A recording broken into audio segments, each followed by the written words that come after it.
Buyurun. Geçeceğiz buradan.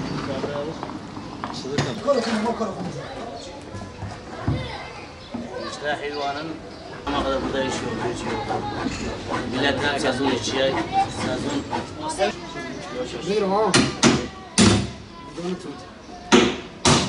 İşlerimiz şu ana kadar özellikle yani bizim bu bölgede Nisan-Mayıs aylarına kadar işlerimiz oluyor, yani Nisan'a kadar. Daha sonra buradaki yani şartlardan dolayı insanlarımız mevsimlik işçiliğe gidiyor. Burada kalan insanlarımız da burada işe gidiyor. Yani gün içerisinde işlerimiz olmuyor. İşlerimiz durma noktasına kadar da geliyor. Tahmini olarak %50 diyebiliriz yani. Bizim bu bölge özellikle hani bu bölgede %50 düşüyor.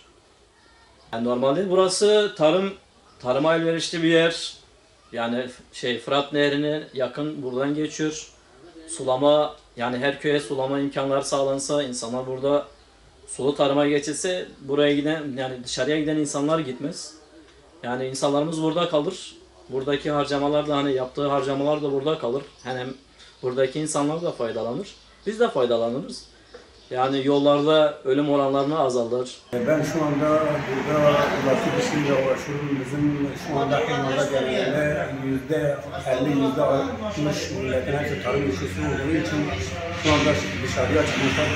Bu dışarıya çıkma sebeplerinden bir tanesi işte yoksulluktur, fakirliktir, garibanlıdır. Burada iş olmadığı için herkes dışarıya çıkıyor ve biz şu anda onların dışarı çıkmasıyla beraber biz şu anda burada mağduruz. Bu mağduriyetimizin giderilmesi için bir an önce yetkililerin bu tarım işçilerine el uzatıp bunlara bir çare bulmaları istiyoruz.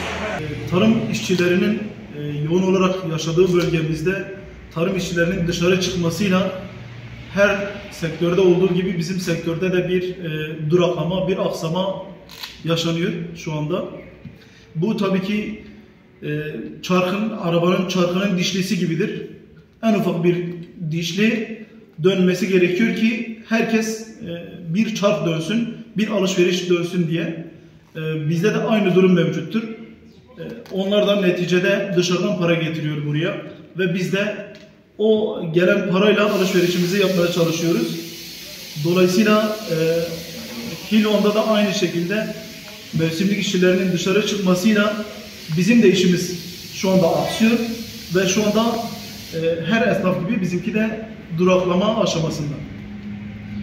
Ve bazı zamanlar geliyor ki bizim işlerin azalması neticesiyle hatta ben dahi yılın bazı aylarında özellikle işlerin çok durduğu aylarda dükkanı kapatıp dışarıya çalışmaya gittiğim defalarca olmuştur.